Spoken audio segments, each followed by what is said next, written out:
Hello नमस्कार दोस्तों, स्वागत है आपका आपके अपने YouTube channel MK exams fair में। दोस्तों आज हम जानेंगे चक्रवृद्धि ब्याज के बारे में। इसे जानने से पहले सबसे पहले मैं इसका फॉर्मूला देख लेता हूं दोस्तों। जैसे कि यहाँ दिया हुआ है मिश्र धन बराबर मूलधन इंटू 1+r/100 पर पावर n। ठीक है दोस्तों, चक्रवृद्धि ब्याज बराबर P इंटू 1+r/100 पर पावर n -1। दोस्तों यहाँ देखिए समय t है। अगर समय हमको पूर्णांक में दिया हुआ है तो चलिए दोस्तों वहाँ भी देखते हैं। तो दोस्तों अगर हमको समय पूर्णांक में दिया हुआ है यानी 3.5/7 वर्ष में दिया हुआ है तो मैं इसका मिश्र धन ऐसे निकालूंगा, यानी मिश्र धन बराबर P इंटू 1+r/100 पर पावर जो भी है 3 वर्ष, तो 3 वर्ष दे दिए। उसके बाद 1+r/100 इंटू 5/7, यानी ये जो है पूर्णांक में 5/7। दोस्तों इस तरह से जो पूर्णांक में समय दिया हुआ रहेगा मैं इसको इस तरह से हल करूँगा। और ये जो है समय मिश्र धन ए है, मूलधन P है, दर है, समय है। ठीक है दोस्तों, तो मैंने इसको इस चक्रवृद्धि ब्याज को मैं इस टाइप से बनाऊंगा। और एक ये भी होता है जो तो चक्रवृद्धि ब्याज बराबर मिश्र धन माइनस मूलधन। ठीक है दोस्तों, चलते हैं आगे। तो दोस्तों यहाँ आप देख सकते हैं कि यदि कोई राशि T वर्ष में खुद की m गुना हो जाता है, कोई भी राशि, ठीक है, T वर्ष में खुद की m गुना हो जाती है, जबकि वार्षिक दर से चक्रवृद्धि ब्याज हो तो कितने समय में यह खुद का n गुना हो जाएगा। आप लोगों को दिख रहा है दोस्तों, n गुना हो जाएगा। ठीक है दोस्तों, कितना सिंपल है।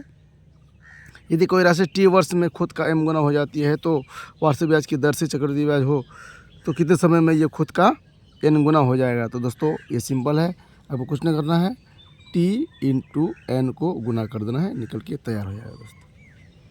ठीक है दोस्तों, चलते हैं नेक्स्ट की ओर। तो दोस्तों आप देख सकते हैं नेक्स्ट क्वेश्चन, जैसे कि 2 वर्ष में 8% वार्षिक चक्रवृद्धि ब्याज की दर से मूलधन P पर चक्रवृद्धि ब्याज और साधारण ब्याज का अंतर क्या है। यानी चक्रवृद्धि ब्याज और साधारण ब्याज का अंतर, यानी CI माइनस SI का अंतर निकालने बोला है। ठीक है दोस्तों, तो इसका क्या हो जाएगा, P इंटू r/100 पर पावर स्क्वायर। सिंपल है दोस्तों। अगर इस टाइप का आपको मैथ पूछे तो आपको यही फॉर्मूला लगाना है, जैसे CI माइनस SI बराबर दोनों का अंतर पूछ रहा है तो P इंटू r/100 पर पावर स्क्वायर। ठीक है दोस्तों, कंप्लीट है।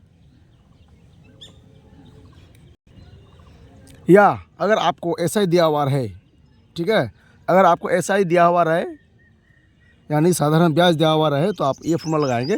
मैं एगो बॉक्स में इसको ऐड करता हूँ, ठीक है, यानी SI इंटू r/200, इसको मैंने बॉक्स में बंद कर दिया। ठीक है, अगर आपको साधारण ब्याज दिया हुआ रहे तो ये फॉर्मूला लगाना है। ठीक है दोस्तों, आप ये फॉर्मूला को भी दिमाग में सेट कर लीजिए। चलिए नेक्स्ट। जानने से पहले मैं बता दूं दोस्तों, जैसे कि ये 2 वर्ष के लिए पूछा है, ठीक है, तो जैसे ये 2 वर्ष का है, अब आपको हम बताएंगे 3 वर्ष के बारे में। ठीक है, ये 2 वर्ष का साधारण ब्याज और चक्रवृद्धि ब्याज में अंतर। ठीक है, अब मैं बताऊंगा 3 वर्ष के लिए। अगर आपको 3 वर्ष पूछे, ठीक है, 3 वर्ष पूछे कि चक्रवृद्धि ब्याज और साधारण ब्याज में अंतर, तो सबसे पहले आप क्या करेंगे, यानी CI आप लोगों को दिख रहा है दोस्तों, CI माइनस SI में अंतर बोल रहा है ना, तो आप क्या करेंगे, P इंटू r/100, ठीक है दोस्तों, पर power square into 3 plus r/100। आप लोगों को दिख रहा है दोस्तों। चलिए ठीक है दोस्तों, जैसे कि 2 वर्ष का पूछे तो ये करेंगे आप, अगर 3 वर्ष का पूछे तो आप ऐसा बैठाएंगे। ठीक है दोस्तों, कितना सिंपल है, कितना आसान है। आशा करता हूँ आप लोग अच्छा लगा हो। चलते दोस्तों नेक्स्ट क्वेश्चन की तरफ। तो दोस्तों आप लोग ध्यान देंगे, ये क्वेश्चन बहुत ही इंपॉर्टेंट है, हर एग्जाम में पूछे जाते हैं, बहुत ही सिंपल है और बहुत ही आसान है दोस्तों, एग्जाम में पूछे ही जाते हैं 100%। देखिए दोस्तों, यदि चक्रवृद्धि ब्याज पर कोई मूलधन A वर्ष में यानी छोटी a वर्षों में बड़ी a हो जाता है, छोटी a वर्षों में बड़ी a हो जाता है तथा छोटी b वर्षों में बड़ी b हो जाता है। ठीक है, तो दोस्तों क्या होगा ये देखिए, बहुत ही सिंपल क्वेश्चन है दोस्तों, ठीक है। क्या बोल रहा है कि छोटी ए वर्षों में इतना मूलधन हो जाता है और इतना वर्षों में इतना मूलधन हो जाता है, ठीक है।